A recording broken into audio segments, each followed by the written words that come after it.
welcome. It has been a while. We have been off. We've been, recuperating.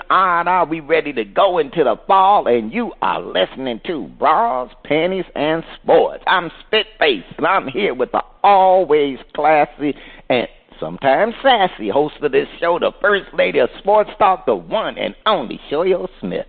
Good morning, Shoyo. Good morning, Spitface. Good morning to everybody. Ooh, I know you're excited. We got everything. We got football back. We got, just stuff happening. So check out the music this week on Shout Out. We are featuring performances from the Black Xperience Band, where they find their shining star, get the cold feel of the mute button. First Lady, we're ready. What you saying? Each week we try to figure out what is going on in the sports world. Not the plays of the week, more like the players of the week. Are they trying to tell us something? So we ask, what you saying? Fly, little birdie, fly. Time keeps on slipping into the future. Time keeps on slipping into the future. So I want to fly like an eagle to the sea. Fly like an eagle, let the spirit carry me. I want to fly right into the future. The little birdie known as Max Kellerman is flying far away from First Take. Is Max leaving First Take a sign that Stephen A. Smith, only Stephen A. Smith, to debate sports on his show? Is Max leaving a sign that it is bye-bye birdie for Max at ESPN? Will Max end up hanging out with the other hosts of First Take who got the boot? Marvelous Marvin Hagler, Bernard Hopkins, Roy Jones Jr., and the Steve Miller Band are asking, what you saying? Well, I try to figure out who else got let go on First Take before. Skip decided to go to Fox.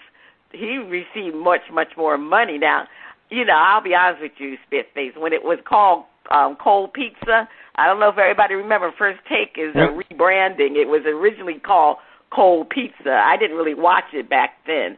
But anyway, I just think it's quite interesting, again, that these stories get leaked, and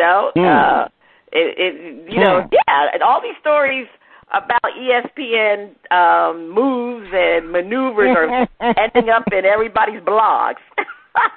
So, we're going to talk about Maria Taylor and Rachel Nichols later. ESPN is not really looking good. They have a lot of bad publicity, especially, like I said, after that Maria Taylor and Rachel Nichols debacle. Now the rumor has been circulating that First Take will be revamped. Is this going to feature Stephen A. versus several analysts? It has been rumored that, Stephen A. basically requested that Max leave. Now, these are the multiple reports reporting that, that Max will not leave ESPN, but he's going to go and work with Keyshawn Johnson and Jay Williams for that morning drive radio show. Now, Max Kellerman has his own radio show. Now, it's quite interesting because Max Kellerman was actually, I wouldn't say booted off, but yeah, he was booted off of New York FM. His ratings were so bad from New York FM that they put him on the AM dial. So, and so Max has been a little bit slipping with, trying to maintain an audience. So with Keyshawn Johnson and Jay Williams, hopefully he'll be better. We don't know when this is going to happen, but I noticed all week, haven't seen Stephen A. Smith, haven't even seen Max. So something is brewing. Something is brewing. I think he still have his boxing show too. So I'm looking at this. If the powers to be in ESPN didn't want Max to continue on, I really think they would have just outright let him go. But the fact that they're trying to place him in another situation tells me that he is not going to go into, I guess, what I call ESPN purgatory. It's like he can join. It's like when you still have a contract, they either buy you out and just let you sit on the shelf, like what they did to Jamil Hill. Michelle Beadle. You remember Michelle Beadle had a long-term contract, and she was a disaster when she was doing the NBA countdown, so they got rid of her. They kept her on payroll. They just didn't show her. But eventually they bought out her contract, and then she was ready to go. She was able to leave. Same thing with Michael Smith. Now, Michael Smith, he was Jamel Hill's running partner. You remember they had the ESPN at 6. I think people had a problem with them doing it. A lot of people said it was a racial issue. But anyway, who knows? ESPN, that franchise, Sports Center, the Sports Center franchise, that's what they were hosting, and that's a sacred franchise, and people complained about that. And, of course, Mike Golick, remember what happened to him? He was with Mike, and then Mike Greenberg decided he wanted some more money. He wanted his own show. So anyway, ESPN has been through revamping shows before, but I'm going to tell you something. There seems to be a lot of issues with people in their workplace. I would keep an eye on this.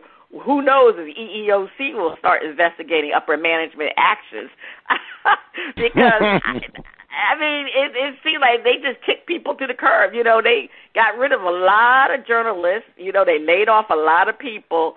But anyway, let's get back to Stephen A. Smith. To me, this is what they're saying the root of the problem, according to Stephen A. Smith. And they say he's been complaining about this. First Take is a debate show. Now, we do our show, we don't debate. We just talk about this subject. And I think what was happening for Stephen A. Smith, that it wasn't the format of debate really wasn't happening as much as it should have. And he just did not it didn't work well enough for him is what was being said. And it was nothing personal against Max Kellerman. And, now there's other rumors flying around that Stephen A. Smith wants his big three. He wants to have a show with Magic Johnson and Mike Wilborn as the co-host. Now, I don't know about Mike. Mike should stay on, what is it, Interrupted? I forgot the name of his show that he does with the Pardon the Interruption. Pardon the Interruption. Now, that's still a very well received ratings-wise, so I don't know, Mike, you want to come along with Stephen A. Because what's happening to Stephen A. Smith right now, because I don't know if First Take was very good with their ratings. So, they say lately the ratings have been tanking, and I'll be honest with you, all the ESPN shows have been tanking, but it's particularly for Stephen A. Smith, he's been targeted by a lot of different people on the blogs. We all know Kwame Brown has come out and said a lot of things about Stephen A. Smith, that he likes to tear down black men, and Kwame Brown was one of the people that he has, routinely has brought down as far as their basketball skills or whatever. It seems like he always wanted to tear down black men. That's what people are saying, and which I didn't realize that he would actually go on his college tour. He does a lot of speaking engagements in different colleges and things, and they said he would use Kwame Brown example as one of his talking points, which to me is kind of strange. Why would you talk to students about that situation? So I also think, this is my own personal belief when it comes to Max Kellerman. If you remember, Stephen A. took a different stance from most people when it came to Colin Kaepernick, and a lot of people came down hard on Stephen A. And I don't know if you remember, I watch ESPN, I watch First Take, so I like First Take. I don't know if you remember Spitface when I think Terrell Owen was on, and he was the guest, and he was saying, they started talking, and Terrell Owen said, Max almost seems blacker than you, Stephen A. And that really hit hard with Stephen A. He was very offended by it. And I think ever since that conversation regarding Max regarding Kaepernick and all that situation, how Max came out looking like he was the black man and taking the black people's side versus Stephen A. Smith. That didn't turn out too well with Stephen A. Smith. I think that's when he really started, to me, I think it became personal. That's just my opinion, because they have been saying, the rumors has been saying that Stephen A. wanted to replace Max a long time ago. So, I don't know. Stephen A. Smith, he is the face of ESPN now. He makes a lot of money. And it's interesting, when a black man makes a lot of money, everybody knows about it. Now, Mike Greenberg was the highest paid analyst on ESPN, and nobody knew about how much he was making until when Stephen A. Smith surpassed him. But that's just how life is all the time, I guess. But I like Stephen A. I think he's entertaining. You take some of the things he says with a grain of salt. I mean, he's like the shock jock, right? That's from a sports perspective. So I mean, Max is, I can do without Max. I mean, if they get people on there that really can debate. So we'll see how that goes. But I think ESPN is really a mess right now. They have a lot of personnel problems. That's what I'm saying. All right, Spitface, how do you feel about this situation? As they say, what happens when you have success? And, Stephen A., ESPN, they just had tremendous success over the years. Really, really tremendous. I was thinking about how ESPN used to show, these different kind of sports that you were just not going to pay attention to. But they were like, put it on. We're trying to build a sports network. And I think that the main thing is that I do not think that there's a personal issue between Stephen A. and Max Kellerman. I do not. Now, that doesn't mean that they don't have days where they rub each other wrong, because you work with anybody, 5 days a week, doing anything, there going to be moments where y'all going to rub each other wrong. But I don't get that's how either one of them were playing it. But I do get that Stephen A. is all about them dollar bills, baby. Stephen A. saying, look, our ratings is going down and you ain't helping us. Max, you gotta go. I gotta do something different, because I'm trying to make my money. It ain't personal. How they say, it ain't personal. It's business. And that's really what Stephen A. all about, the business. Now, I'm not particularly a fan of Stephen A. Smith, and it's really not, and it's not because different on issues. I'm just not too much in his style. Okay, Wilburn, I like Will. I'm more of a, but then I tend to be, more leaning toward the Wilburn types than the Stephen A. types. But I ain't hating on him. That just ain't my, particular, cup of tea. Everybody got their favorite artists. Everybody got their favorite announcers, columnists. He ain't one of mine, But he cool if you like him. Now, First Lady brought up some interesting points, that it just seems like ESPN is a mess. And I think the problem with ESPN is that they tried to settle into these little formulas for doing shows. And there's only, and when you formalize everything, there's a point where you start being boring. Because everybody knows. So what you start doing is you start trying to have hosts or guests on shows who, can bring some little life, a little juice or whatever. But when it starts being formalized, the show itself, starts just being mediocre no matter what you do, because everybody heard the same things. So ESPN might be going through this thing where they're going, a lot of fresh blood, a lot of, but I think that ESPN is lacking creativity. It really is lacking creativity. And What Stephen A. Smith really needs is First Lady. See, he needs the First Lady. First Lady is debate with his ass. That's what he needs. He needs somebody that can sit up there and go, Stephen, you looking like a fool. And he kind of look like it, So that's what he needs. He needs First Lady to be on the show. Now she'll take care of him and the ratings will go up. But, and I don't think he need a Will Barn. I don't think what he need is, if it's not First Lady, he need a woman. He need to be debating a woman every day. And, in the sports world. Because, because it still looks like the good old boys club. And I think ESPN is missing something that, it ain't the good old, but times is a-changing.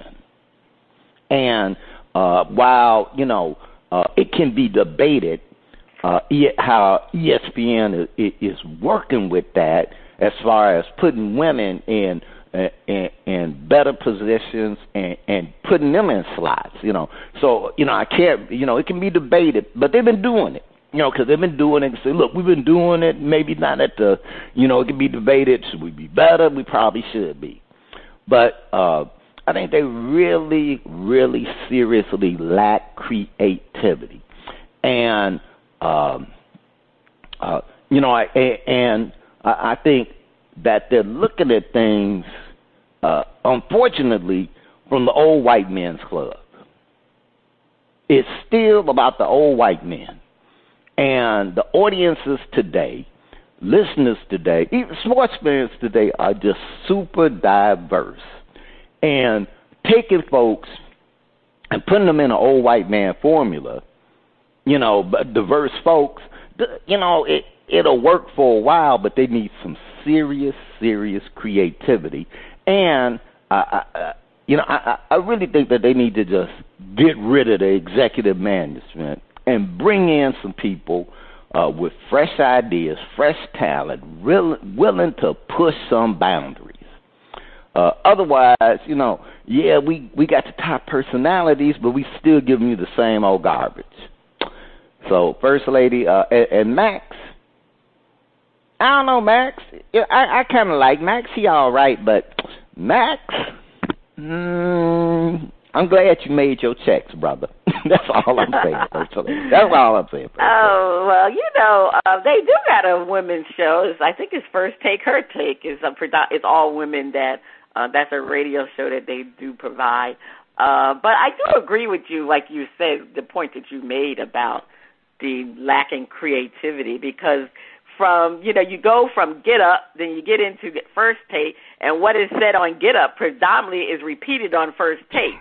So, and then you get to Sports Center, and it's still repeated. So it's almost like CNN now. Because you remember? Oh man, yeah. CNN, First Lady, you're right. That's the feel you get. Yeah, it's like CNN, and that is. They do need some more creativity with their shows. And then another thing, Stephen A. Smith, he was quoted saying, when he wakes up in the morning, he thinks about making money for his bosses and how he can get that money. so that is on his mind. My brother, dollar bill, baby. It's all about his coins and bags. All right, Spitface, over to you. Don't call it a comeback. I've been here for years, rocking my peers and putting suckers in fear, making the tears rain down like a monsoon. Listen to the bass go boom. Explosion, overpowering, over the competition I'm towering. Wrecking shop when I drop these lyrics that'll make you call the cops. Don't you dare stare, you better move. Don't ever compare me to the rest that'll all get sliced and diced. Competition paying the prize. I'm gonna knock you out, huh? Mama said knock you out, huh? We are still talking about ESPN, but we're talking about the knockout punch to the reputation of ESPN due to their treatment of Rachel Nichols. The network said Wednesday that Miss Nichols would no longer report from the sidelines of NBA games. Her weekday afternoon, the show The Jump would also be canceled. The substance of her being kicked to the curb was that she complained Maria Taylor was promoted because she was black. In recording, Nicole said, if you need to give her more things to do because you are feeling pressure about your crappy long-time record on diversity, which, by the way, I know personally from the female side of it, like, go for it. Now, Nicole, she apologized. And after all was said and done, Maria left ESPN anyway because they wouldn't pay her what she thought she should get. It's just a case of two wrongs not making it right. Leroy Satchel Paige wrote the buck letter to James School Papa Bell. I ask him, what you say? First Lady, ESPN is a mess when it comes to women. I can't say when it comes to, like, specifically African Americans because, you got Stephen A. and you got a whole lot of other high profile black personalities, so it's like, okay, y'all got him. What the hell y'all doing with him? But I think this is a case of a double wrongs, and it didn't do anything for anybody. Now, there are racist comments, and then there are comments that are not racist, but you might have wanted to phrase it a little differently. And, I'm looking at the quote.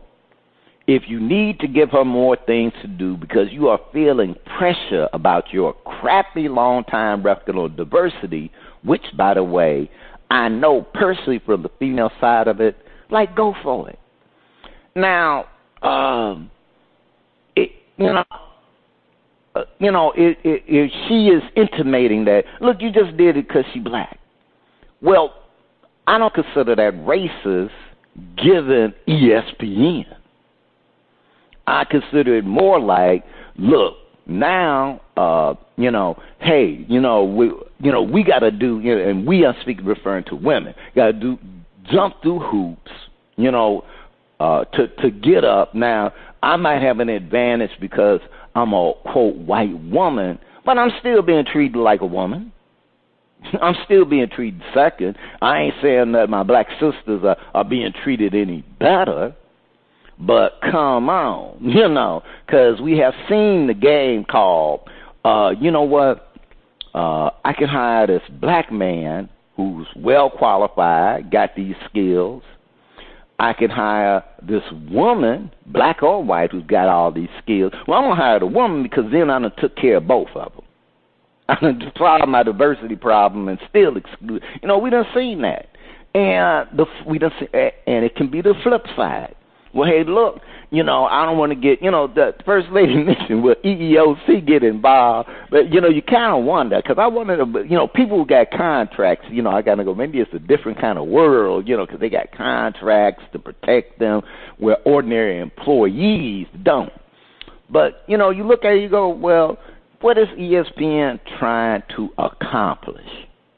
What are they ultimately trying to accomplish? And supposedly what they're ultimately trying to accomplish is making some money. But at the same time, to make that money, they want to be able to draw in the type of audience and listeners where they make the money. And these, like I said, these old white men games, okay, all right, anybody want to call me a I ain't got nothing against old white men. It's just that, hey, can y'all move on so we can get some fresh stuff, spread the love around? But, it seems like these old shenanigans to, be inclusive without truly being inclusive. And, I'm looking at, here it is, Maria Taylor ended up leaving anyway because it was like, well, I ain't going to get what I was supposed to get or could get. And because another announcer is griping, doesn't mean that that other announcer is wrong. She had some valid points. So I don't think that Rachel should be punished because she expressed the view. But I do get that ESPN is going the wrong way about it. First Lady, what you say?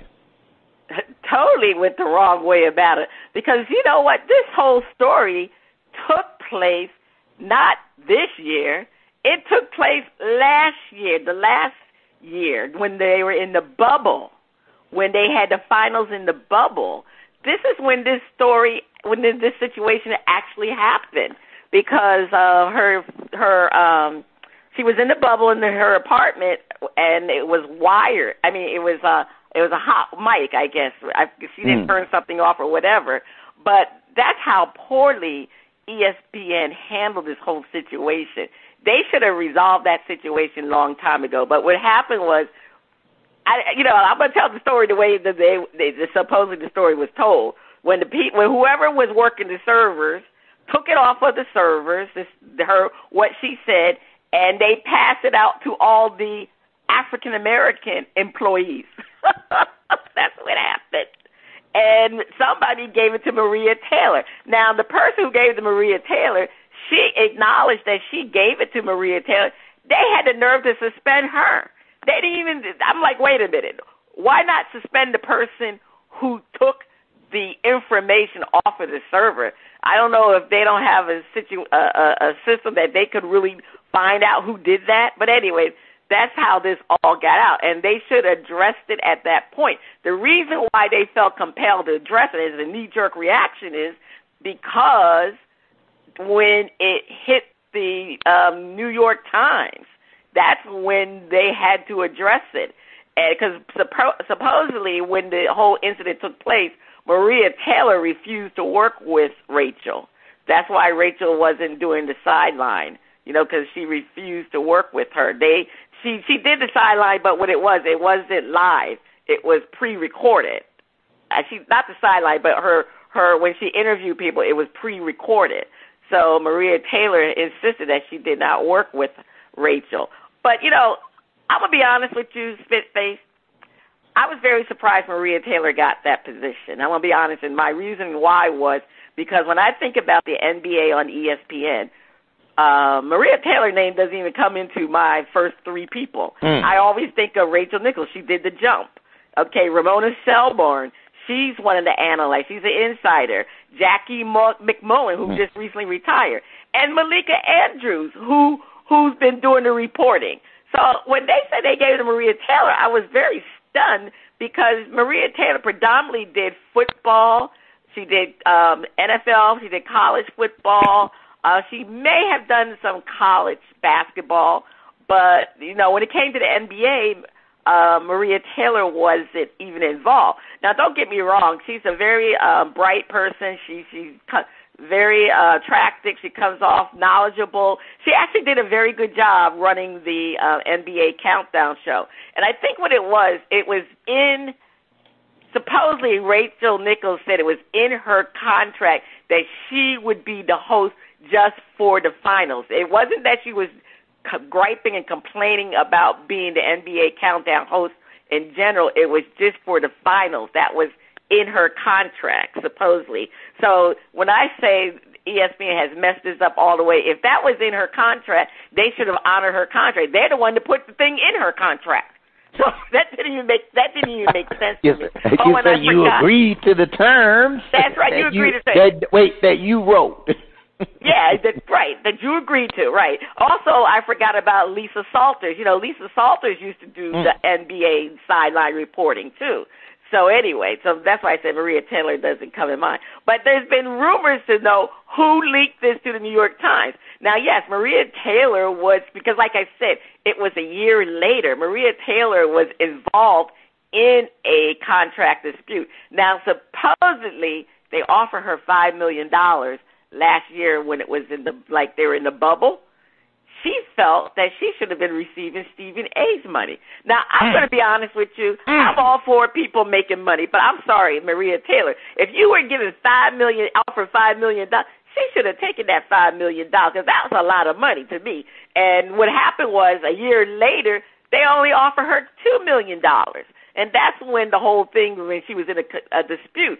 But I don't understand why Maria Taylor thought she deserved Stephen A. Smith, because we don't turn on the TV to watch Maria Taylor. We do turn on the TV to watch Stephen A. Smith. And Stephen A. Smith has millions of followers. I don't think Maria Taylor has that many followers. Matter of fact, I think I looked up her Instagram or whatever, and she only had like 200-something thousand. I can't remember the exact amount. So, I mean, I don't know why she felt. And I'm a female. I believe we should make the money we want to make, but you need to be reasonable about things because you are only making $1 million and you're trying to get $8 to $10 million. I mean, it was bad. To me, it was good enough that they offer you $5 million when you were only making $1 million. And like you say, she left and she's with NBC. She started doing the Olympics coverage.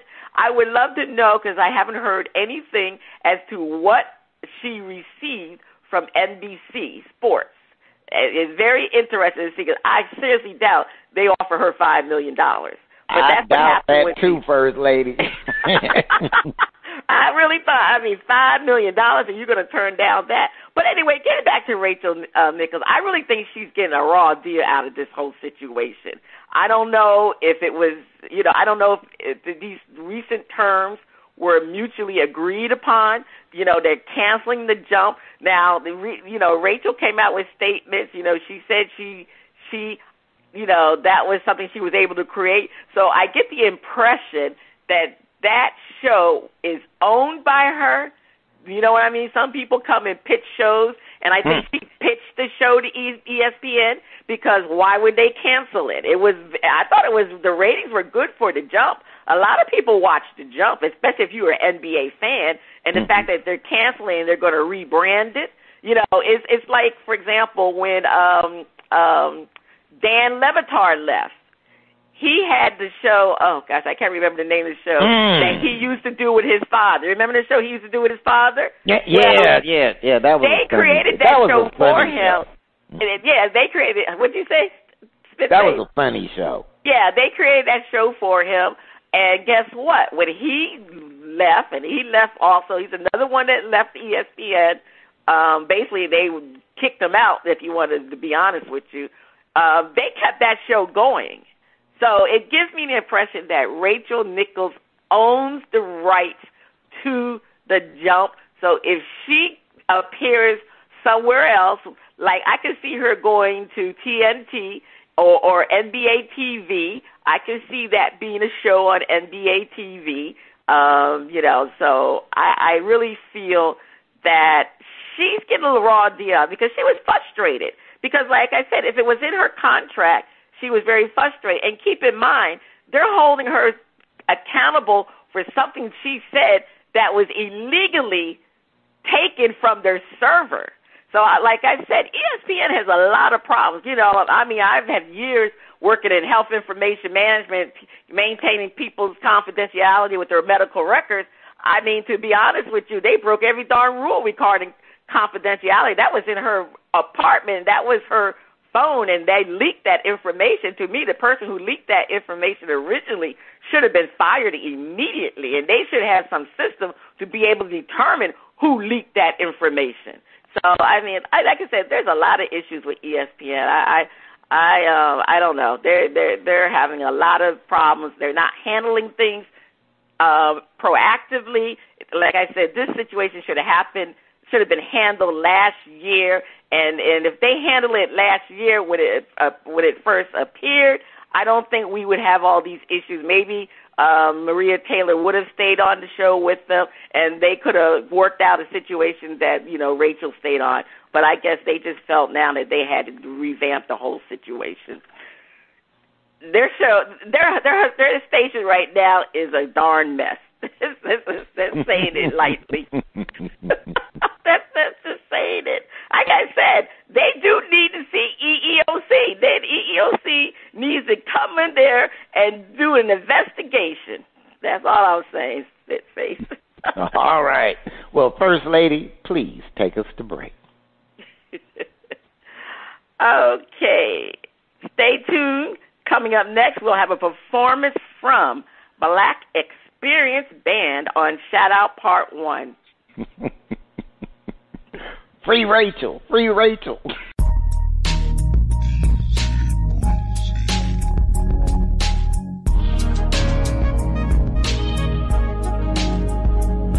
The music flows in from around the globe to get a shout-out from the panel. First lady, I can't wait to hear the music from Black Xperience Band. On Shout-Out, we feature new independent artists who are looking to find their shining star. If we like what we hear, we'll give the track a shout-out. If we don't like it, we hit the mute. Today we are featuring music from Black Xperience Band from Atlanta, GA. I was just there. I didn't hear them, but anyway, they say Sharper Curver Black Xperience Band have a super danceable and ballad sensational sound in light to all our fans. Okay. Every heart that cares about peace and love, our music is on a crusade against drugs, the evil that destroys our youth. The message in the band sounds can bring love and understanding of a reaffirmation of the great value that embodies each one of us. Wow, that's a lot. Okay, so this is a message band. All right, well, let's hear Girl, I Need You.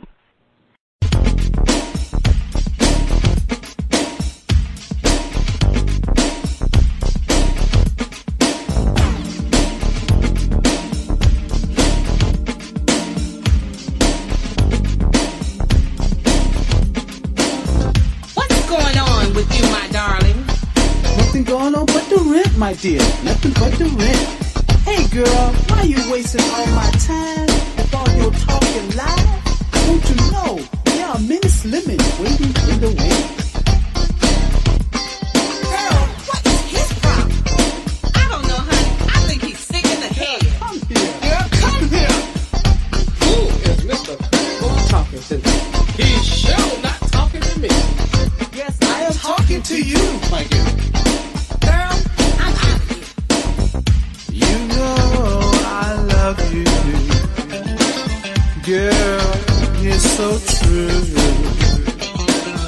Every time you using me, say not true. Many guys you know blowing your mind. Play the game, wasting time, taking up your time. What you mean to me? Girl, I love you. That's the way you tell me. Girl, I need you. Boy, you're gonna see. Girl, I care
Okay. All right. Okay, well, you know what Spitface said. Hey, we got Dizzy Mac also for our panel discussion with this song. It started off not even the talking, but just the singing. He was all out of tune in the beginning of that song. Then he kind of got into the groove a little bit with his voice. So I'm going to do a yo on the song. I sort of maybe I misunderstood some of the lyrics. I don't see how that's going to be helping people against drugs. I mean, I misunderstood what their messaging was there. I thought I was looking for a message song, and maybe I missed it with the lyrics. I don't know, but I'm gonna give it a yo. All right, Dizzy Mac, welcome. What are you gonna give that song? Hey, thank you, First Lady. I know you giving them a yo, so I might as well just give them a no. Hey, I just did that. Not just a no. Hell no. You know, he was all over, and I'm looking. It seemed like he was singing in the other direction. He was like, "Hey, don't do drugs," but his singing was making people do drugs. Okay. All right, Spitface. I mean, it's a yo and a no. What do you got? I'm gonna have to hit the mute button on it. One I'm looking at now. Look, the title of the song is "Girl, I Need You." Hell, the girl be running away listening to that song. If this is "Girl, I Need You," man, you'd have lost her, you know, because she gone after hearing that song. So I'm not quite. I think you know, it kind of reminded me of a '70s style song, but just not done very well. So I'm hitting the mute. Okay. Well, on part 2 of Shout Out, we'll have another performance from Black Xperience Band, and hopefully they'll come up with something better than they did in part 1. All right. Speaking of somebody, this person, we consider this person to be somebody. He's everything. I'm talking about, is that the sound of my favorite underwater friend? It's time for Flip It.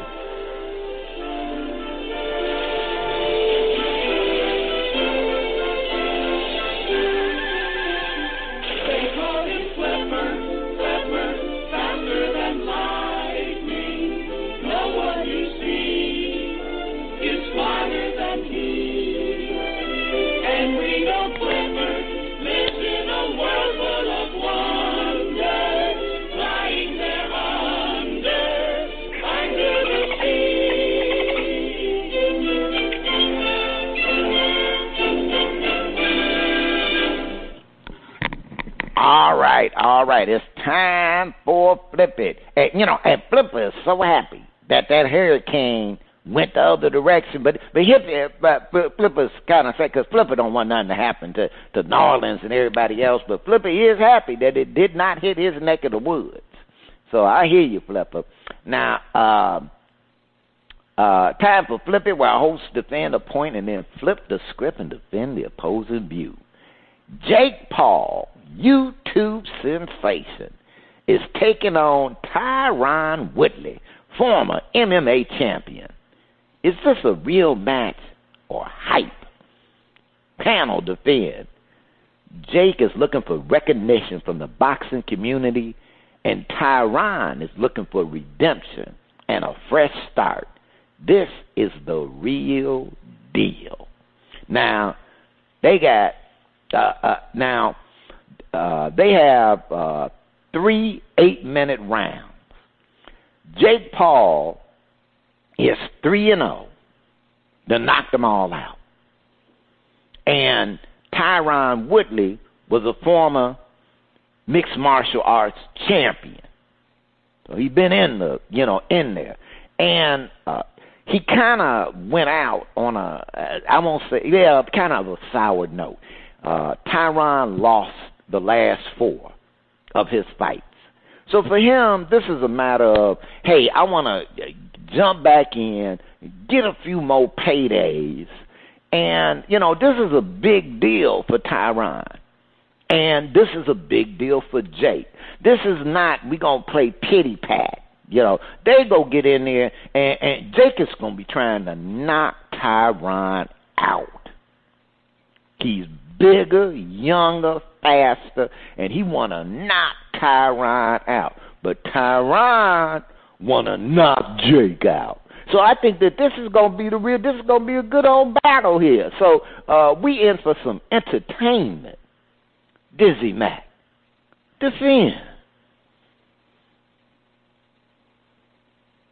Well, it's going to go down like this. Jake Paul is trying to get into the boxing business. So he's going to make sure that whatever he has to do to hype it, sell it, he's going to do. But he's fighting a smaller man. But he's also fighting a smaller man that, hey, this time he's not going to be kicked. He's not going to have people trying to take him down to the mat. Now, maybe knock him down to the mat, yeah. He's got to defend against Fist coming at him, which in his last 4 bouts, he couldn't stop somebody sneezing on him. He's going to have to take them blows if he's going to be able to come out victorious. And he's looking at it as a fresh start because, again, hey, them kicks, them leg kicks and stuff, they hurt. Too. Somebody swelling up your legs, making it so you can't walk. But, yeah, everybody's looking at the money. They look at Money Mayweather and look at the money that he's going to be earning. And Jake Paul and Mr. Woodley want some of that money.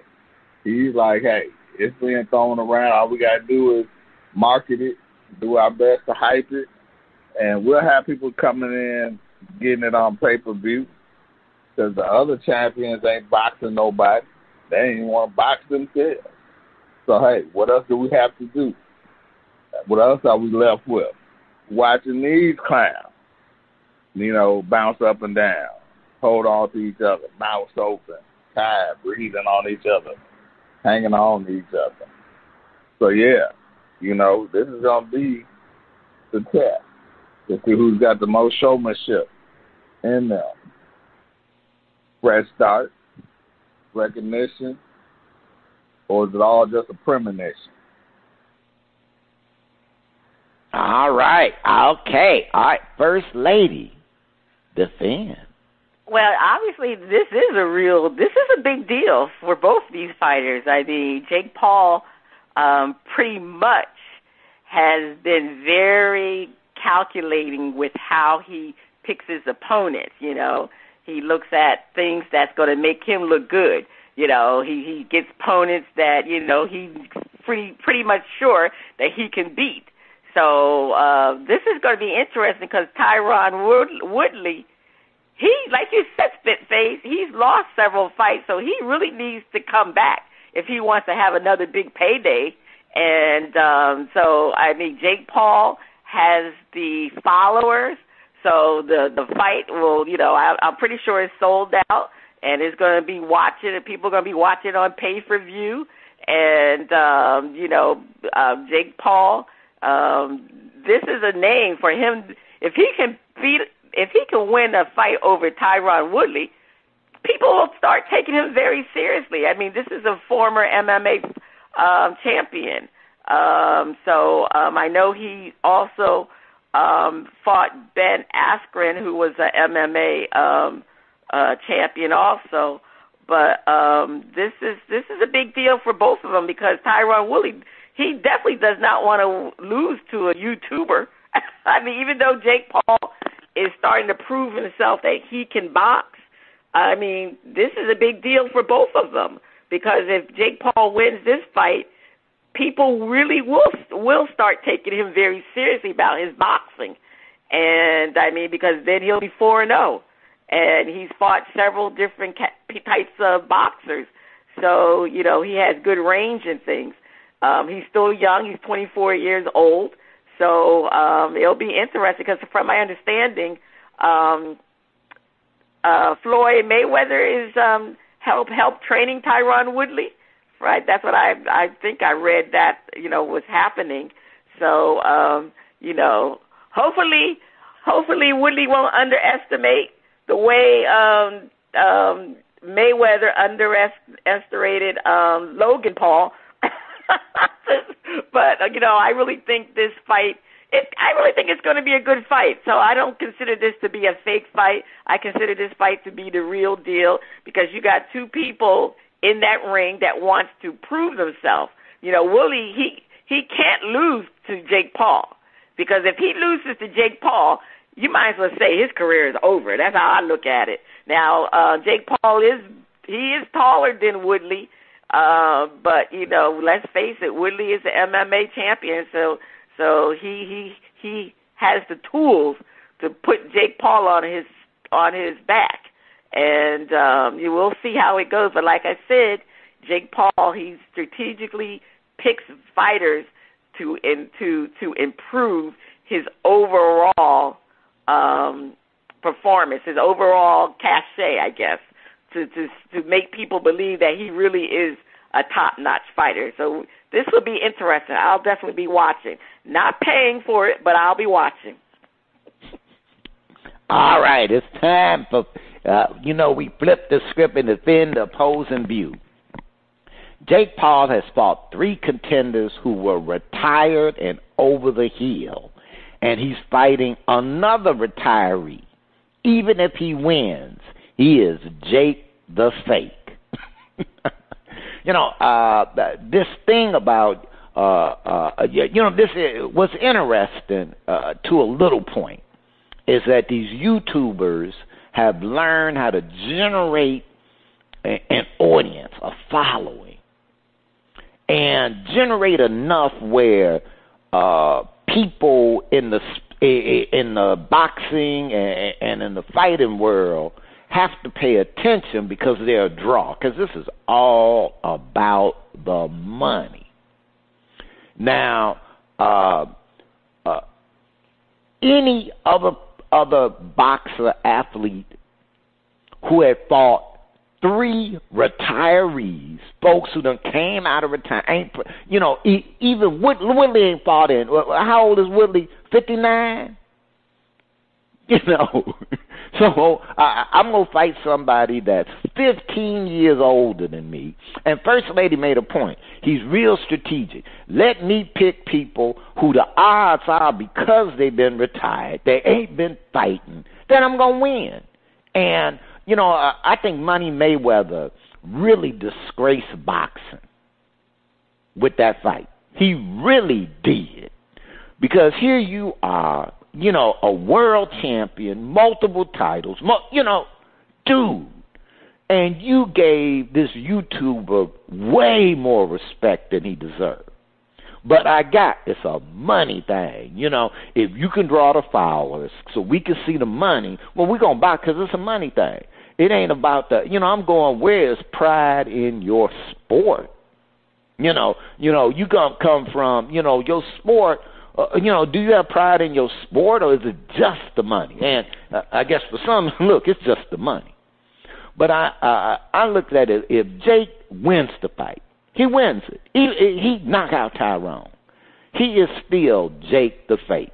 Why? Because he did not go up against real boxing competition that's in the ring, that's fighting regularly, and they ain't fighting retirees.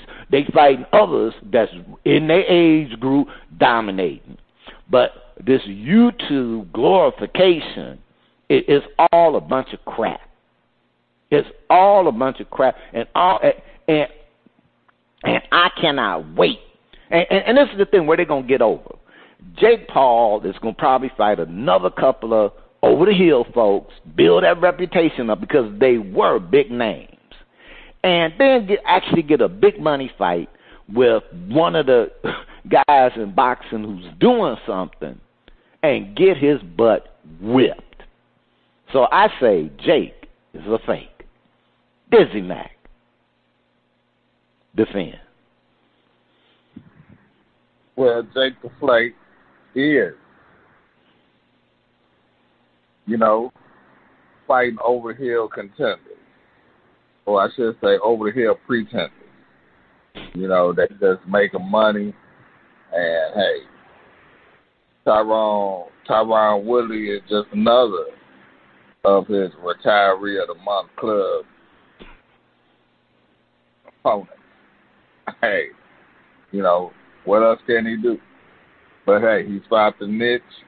People want to buy it. People want to get it and see him flailing away with some of these fakes. Again, that's why he's called Jake the Flake. Jake the Fake. Jake I can't take, but money I can make. So he's gonna get it. And hey, what else can you do if they keep letting them come out and produce this mess? Hey, he's got to take the money and run. He might as well. But hey, I'm not gonna watch it. All right, First Lady, please defend. Okay, well, is it time to take this boxer Jake seriously? I don't think so, because, like I said, he does strategically pick people that he feels that he can beat. And Woodley, I mean, come on now, he's 39 years old. He really hasn't even trained to box. I mean, Jake, even though, like I said, he picks people that he can beat, he does train on routinely to box.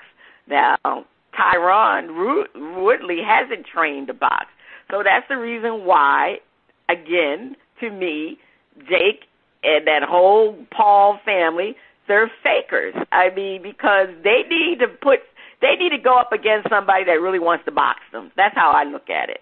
And his brother didn't do it against Mayweather. And Mayweather, all he was worrying about was making money. And that's the same thing Jake is doing. Like, like I said, there's a big following. And, he's seriously thinking about, seriously in his training, but he's not picking the caliber of opponents that really would, to me, provide the cachet that he needs to make people believe he really is serious about his fighting. He's serious when he trains, but he's not serious when he gets in the match with these over-the-hill people. I mean, 39-year-old Willie and Jake is 24 years old. He's not ready. When was the last time he fought? I'm trying to see when his last time he's fight. Okay, he did, although, he did, I think he fought in March, so, but he lost terribly. He was flattened in the first round. So, I mean, this is the situation that we're dealing with these Pauls.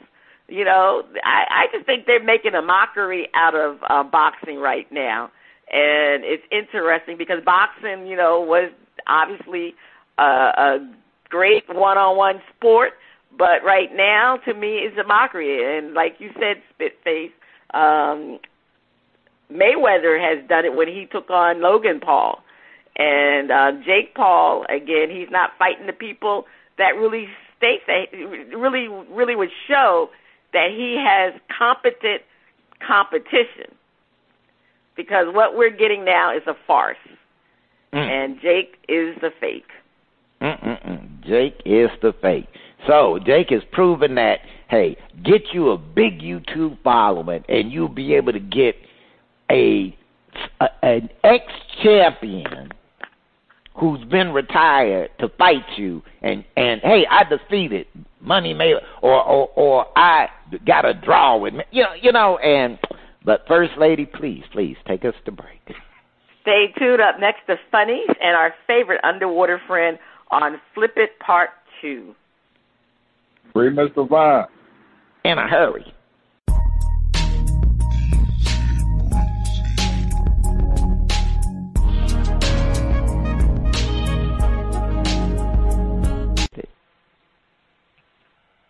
Welcome back. You are still listening to Bras, Panties, and Sports. It's time for the funnies. Spitface, over to you. All right, the funnies. Okay. First lady, I might want to see this guy box Jake the Fake. Florida man tries to throw alligator onto roof to teach it a lesson. A Florida man is in custody for allegedly trying to throw a live alligator onto the roof of a building. William Hodge, 32, was arrested around 3 a.m. Thursday and charged with possessing and injuring an alligator, burglary of an unoccupied dwelling, criminal mischief, and petty theft, according to the docket of his court case. Hodge allegedly hopped the fence of Congo River Golf, a miniature golf course in the area, and stole a live alligator from an enclosure on the course. He then allegedly took the alligator to the Mets Lounges, a bar and liquor store, grabbed it by the tail and tried to throw it onto the roof. After only hitting the awning of the bar, he took it by the tail again, put it over his shoulder, threw it to the ground, and stomped on it twice, police said. When officers made contact with Hodge, he put the creature down and raised his hand, surrendering to police. Billy transported Hodge to the city's Division of Public Safety. While in the holding cell, Hodge allegedly balled up toilet paper and clogged the cell's toilet and drain in an attempt to flood the station. Hodge was taken to Volusia County Jail after his process, where he remained Friday. Police contacted George King, the owner of Congo River Golf, who came to pick up the alligator from the station. The alligator is worth $300, King said. First Lady Dizzy Mack, just go and mess with the alligator in its own enclosed location. I hope they throw the book at it. But gosh darn, the water is splashing everywhere. It ain't an alligator. It must be time for our favorite underwater friend. It's time for Flip It. First Lady, over to you. The Houston Texans and Deshaun Watson know that at some point it's bye-bye. The question is, which team will make the deal? The Texans want 3 first-round draft choices and 2 second-round picks. Reports have it that Miami is considering making the deal. Panel defend. Miami would be crazy not to get Deshaun, even with the issues. All right, Spitface defend. You know what? Miami has really put together a nice little team. They got the offensive line straightened out. Their defense is coming up. They got they got everything Deshaun don't have with the Texans.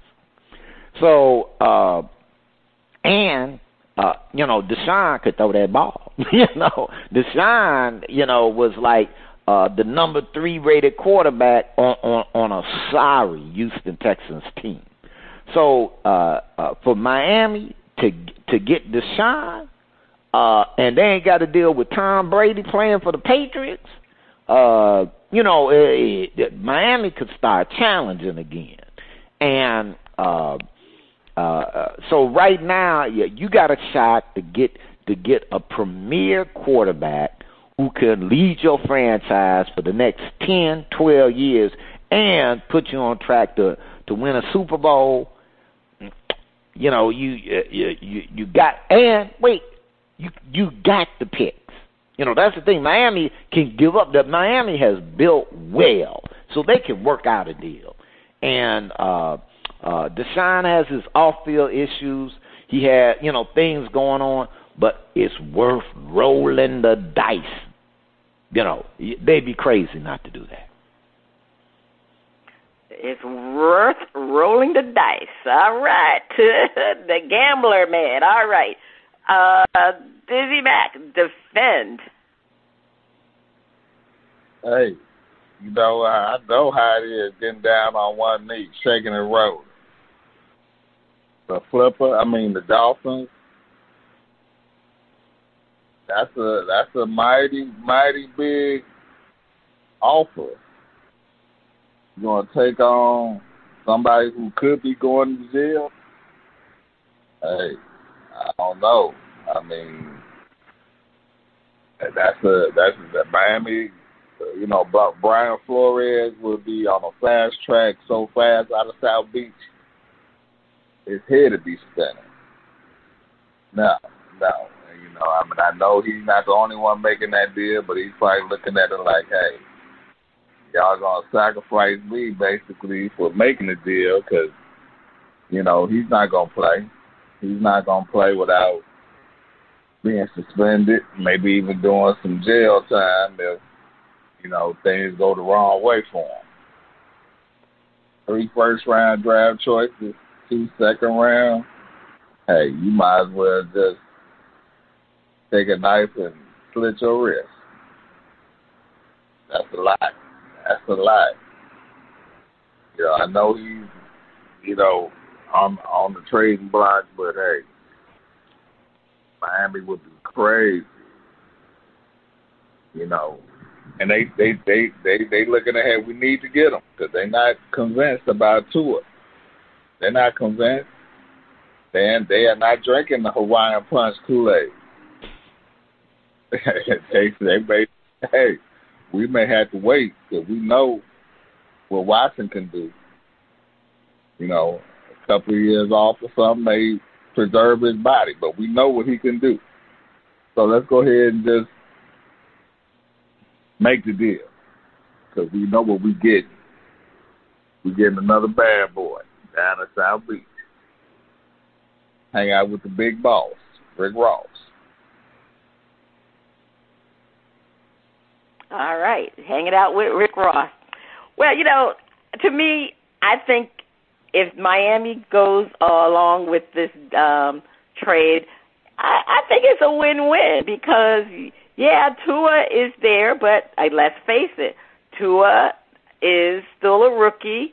He has that hip issue, and obviously there's still some concerns about Tua that the Miami Dolphins would even entertain trading for Deshaun Watson because you know, Brian Flores, he wants Deshaun Watson, and like you said, Spitface, this team is a quarterback away from getting into the Super Bowl because they are good on offense, they have weapons, they have the defense is just stellar. The Dolphins' defense was stellar. You know, they still got some concerns with their offensive line, but it is improving. I don't think it's still up there where it needs to be, but, you know, with Deshaun Watson, you know, he can scramble, and I'm quite sure it's a lot better than Houston Texans' offensive line. We know that. So just giving Deshaun Watson some protection would be better than what he had. So, you know, when the story broke about Deshaun wanting to be traded, everybody knew he wanted to go to the Dolphins. As a matter of fact, if you remember, he had a meeting with several of the Dolphin players in South Beach. So this is not new, and it's something about Tua that just doesn't rub right with Flores. They feel they have a better shot of winning with Watson, and you know, I'm looking at it this way: if he was going to be suspended right now, he would have been suspended. You know, I mean, right now they haven't even put him on that list yet. I forgot what that list is called, but you know that bad list when they're investigating you. And, you mean the dean's list? The commissioner's list. Is that what it's called? The commissioner's list for being in trouble. That list. So you know, this whole situation with Deshaun Watson is rather interesting because recently, if I'm not mistaken, a grand jury or they was looking into the prosecutor was looking into the what's it called the one of the therapists was trying to blackmail him, and so they were looking into that particular case against her. Nothing, you know, they're still investigating Deshaun Watson, but I'm not sure if things are going to be able to stick. So Miami have to have some intel about this situation that they'd be willing to give up their draft picks. Now, obviously, with what Houston is requesting is just a little bit too much. So the Dolphins will be able to dwindle it down. So if they can keep Tua in this situation, because if I'm Houston, I'm asking for Tua. But we'll see if the Dolphins give up Tua. But if they can keep Tua and Deshaun, then I would go, that's a great trade for Miami Dolphins. Great trade for Miami Dolphins. That's all I'm saying. So anyway, this is Flip It, where we have to flip the opposing result from our first argument. All right, panel defend. Miami would be crazy to get Deshaun, especially with the legal issues and draft picks. All right, Dizzy Mac defend. Oh, yes. Miami would be crazy not to get Deshaun Watson, especially with the legal issues. They're going to wrangle and get him the least amount of punishment that they can. So if they can get him, they have a quarterback. Tua is a young placeholder. He can be in there getting, reps and getting beat up and hold down the fort. Watson is ready. Pull the trigger, Miami. Don't be scared. Don't be scared. Don't be scared, Flipper. Go ahead and get the Dolphins top flight quarterback. I'm not talking about top flight security. I'm talking about top flight quarterback. No, you don't want Ice Cube and Mike Epps as quarterback. You want Deshaun Watson and Tua.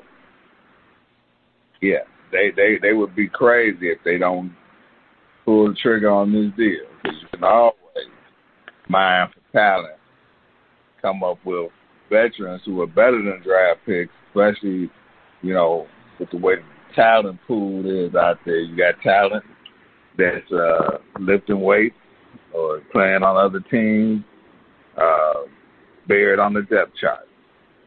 Pull that trigger. Don't be scared. All right. So don't be scared. They should be scared because Spitface, Miami would be crazy to get Deshaun Watson. Defend. First off, I'm gonna tell you, I was a Deshaun Watson fan being here in Houston, and my whole thing was, man, I sure wish the Bears had got him. And you know what? The Bears really, I think that would have been a much better situation for Deshaun. And because one thing is that in Chicago, see, they ain't got all the massage parlors like they do here in Houston. Not saying they don't have masseuses, but they ain't got a whole bunch of them. For him to have gotten into trouble. It's like a whole different atmosphere up in the Windy City. So I think if he had been part of the Bears, I'll just say he might not have gotten into all this legal stuff. But given that he has all this legal stuff, and given that you got to give up 5 top draft choices, that's what they're asking for, you would be crazy to get Deshaun. And part of my reasoning is this. I've noticed that in the NFL, that if a player gets in trouble, at one team, not the ordinary player, I mean the superstar players get in trouble, and they demand the leaves, and the team goes, okay, let's make the trail, let them go. The team that they go to, it's like a reward for bad behavior. Because you did all this off-field stuff and all this other things, you know what? We're going to reward you by giving you the team of your choice. That would be a nightmare for Miami. Because can you imagine Deshaun Watson going to Miami knowing that, hey, you know what? I was able to pick the team I wanted to go to. I had trouble at Houston. I didn't like how the coach went. I didn't like this and that and the trades that were made. And, I want out of here after y'all done gave me the second largest contract behind a Super Bowl winner, my homies. Now, you go bring that person with that kind of attitude to your team that you've been building up carefully. Now, now is Deshaun a better quarterback than Tua? Oh, hell to the yeah. But here's the thing. One, why pick up Deshaun now? Where he going to go? Because obviously the last team standing is Miami. So to me, Miami is in the better bargaining position. And even if they say, we ain't going to do nothing, we're going to just see how things go with Tua this year. And look ahead to next year's draft and see what's coming out. Because, since we kind of got a few extra draft picks, thanks to the Texans, we might be able to work out. We may go, you know what? We don't want Deshaun. But right now, to jump on Deshaun would be crazy. Don't do anything. Don't do anything. Because if you're willing to give up 3 first-round draft choices and 2 second-rounders to get Deshaun, I would wait this season out and just see what Deshaun, because you might be able to lessen that deal. What are the Texans going to do? What's Deshaun going to do? But you asking for trouble, bringing Deshaun on your team under his terms when you got a whole team. Yeah, I'm sure the team, oh man, if we can get Deshaun. But, as they say, be careful for what you ask for. You might just get it. That's all I'm saying, Birthday. Okay, would you say be careful for what you ask for? Well, anyway, Miami to me would be fools for getting Deshaun Watson. And a couple of reasons why they would be fools. Number one, there's a whole bunch of massage parlors in South Florida. That's number one. Obviously, he has an issue. Now, whether he did what he was supposed to do, but how many damn massages do you need in a given year? So that would be number one concern. Number two concerns, do you want to give up all those draft picks?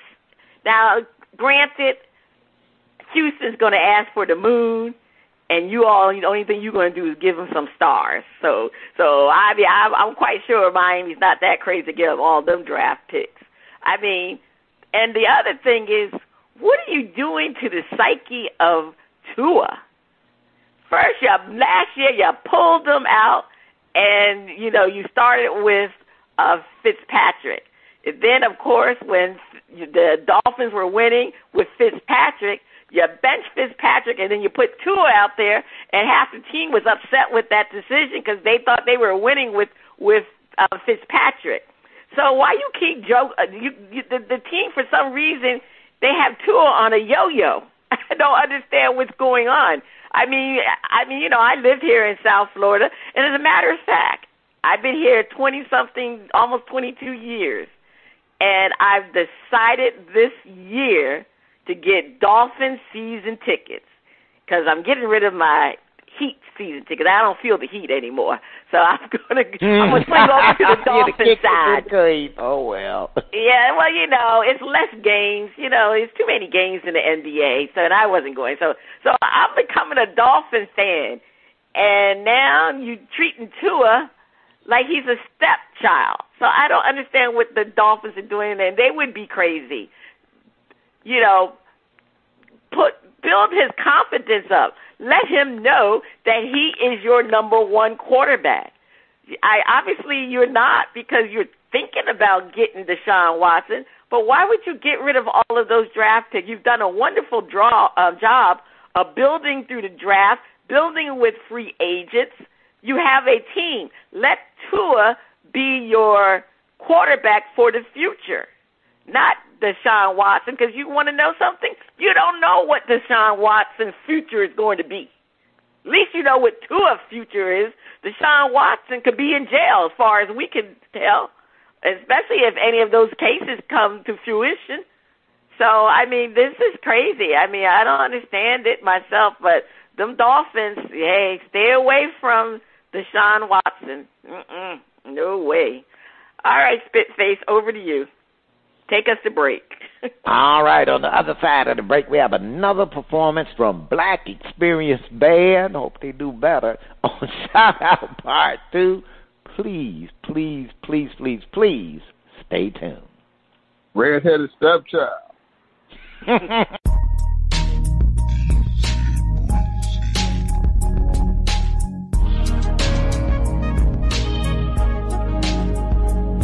You are listening to Bras, Panties, and Sports. It's time for Shout Out Part 2, the picks and the finale. The music flows from around the globe to get a shout out from the crew. Spitface, over to you. Aha! We have another performance from Black Xperience. Now, First Lady Dizzy, the name of this track is Searching for Love. I'm really hoping that the search is worth it. Wasn't that a Bobby Womack song, Searching for Love? For some reason, I think Bobby Womack sang that song. I'm looking for love, whatever.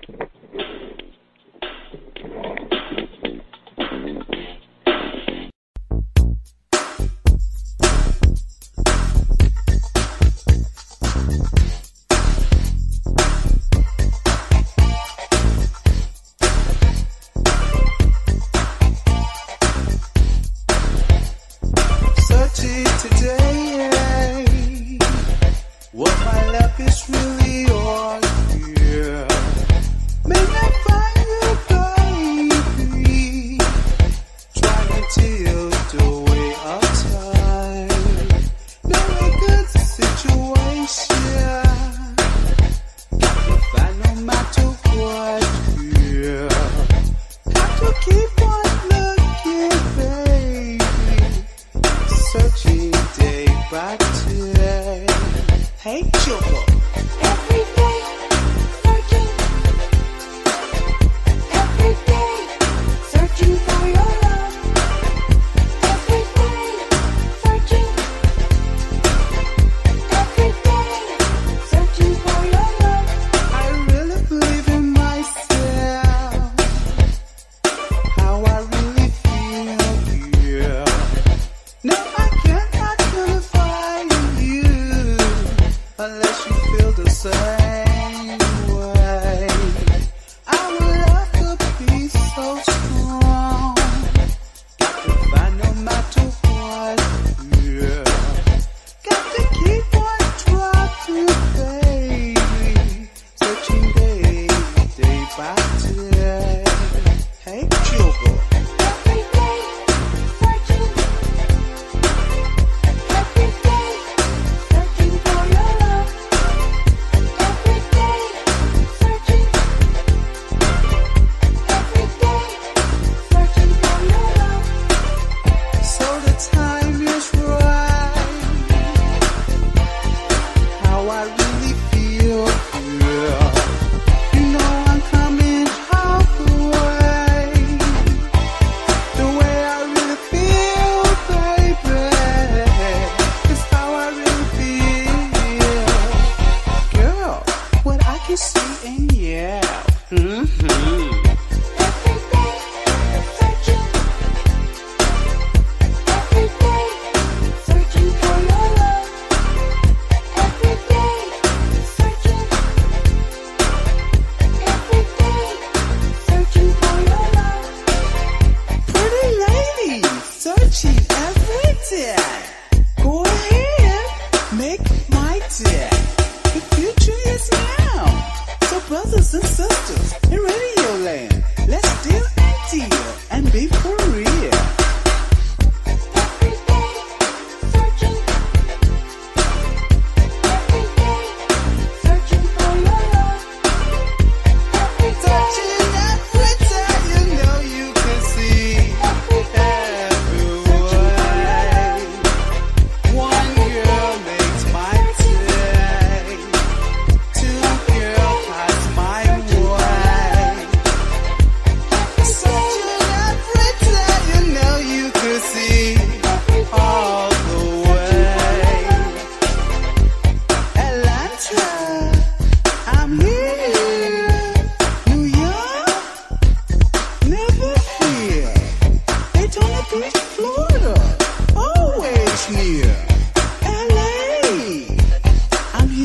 Yeah.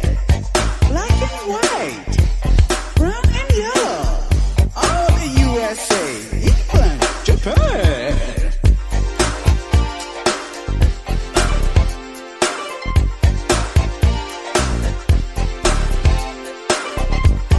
Such an opportunity.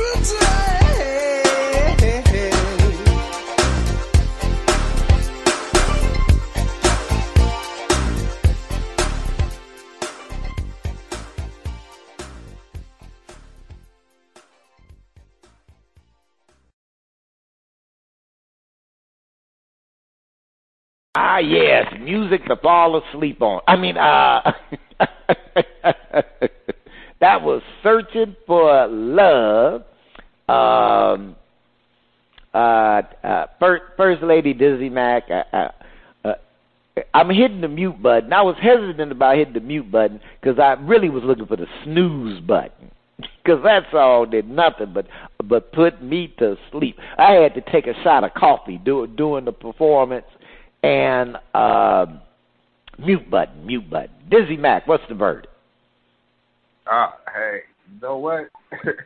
I like this song better than the first one. At least they kind of had that old 80s Jets music, you know, the Jets, the group. But I'm going to give it a yo. They tried their best, but they had to settle for less. Okay. They got a yo. First Lady, what's the verdict? Well, like Dizzy Mac said, they getting a no from me. You know what I'm saying? No, I'm hitting the mute button. Oh, no. I didn't even like that song. There was nothing spectacular about it. You know, and I'm like, for you lovers in the house, neither of those songs was going to help you get the girl. None of them. Okay. That is the end of Shout Out. Now, if you like what you heard from Black Xperience Band, check them out on Old Grumpy Radio. Now, if you'd like to be heard or have any comments, please send your emails and tracks to content@oldgrumpyradio.com. First Lady, back to you. All right, it's time for the hardwood picks. Who won the hardwood crown? The NFL picks are coming.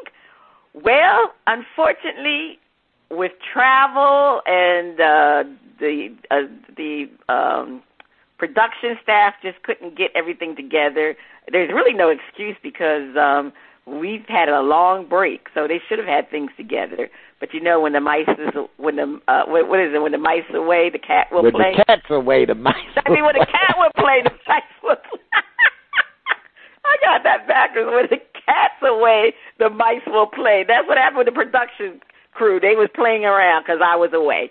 All right, let's go to the top story to watch this week. Spitface, what is your top story to watch this week? The top story is going to be, because the NFL's got to make a decision on Deshaun Watson. That will be the top story of the week. All right. They got to do something. Yeah. Dizzy Mac, what is your top story of the week? My top story of the week will be Justin Fields will be named starting quarterback of the Chicago Bears. Justin. Justin Fields? Yeah. I thought they already named what's his name, quarterback. That's why he said that'd be the news of the week. Okay. Okay. Well, my news of the week is, because football starts when? This Sunday or next Sunday? Next Sunday. Football kicks off on the 12th. The 12th. Yeah, right. Okay. Well, actually, doesn't it kick off on the Thursday? So that would be the 9th. Okay, yeah, that's right. So anyway, I'm still considering this COVID policy that the NFL has, implemented. I still think there's going to be some major issues with teams probably having to forfeit. I'm still unsure if the NFL is really going to be able to apply this policy. That's what I still think is a big issue. and it's a big problem, especially as the Delta variant becomes more prevalent. So that's my big story of the week. Now, I wanted to talk about, this is like an unknown thing in the NBA. I want to bring up the person. Her name is, what's her name? I apologize. Her name is Harris. I'm sorry. I had this, my computer just went off. Anyway, her name, she was the first person drafted, Lucilla Harris, that's her name. She was the first person drafted, first female drafted in the NBA. She was drafted in the 7th round. This is when, in 1977, this is when the NBA had so many rounds. I think they had 8 rounds or 7 rounds. But she was drafted by the New Orleans Jazz, and it was the 137th pick overall. And she actually became the second woman drafted because another woman by the name of Denise Long was selected in 1969 by the San Francisco Warriors. However, the league voided the Warriors selection, and that's why Harris became the only woman to be drafted. She never joined or tried out for the New Orleans Jazz because she actually never wanted to play with men. I guess they just thought that she was a great basketball player, and they decided to draft her. So I think that's just like a little known fact that we need to bring to our attention. And her name is Lucilla Harris.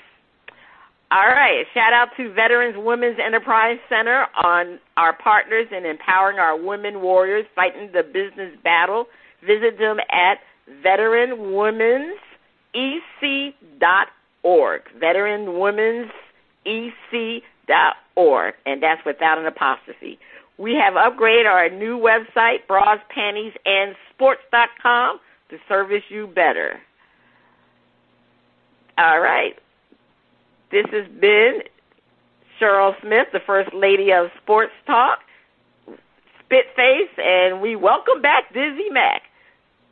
You have been listening to Bras, Panties, and Sports. See you next week.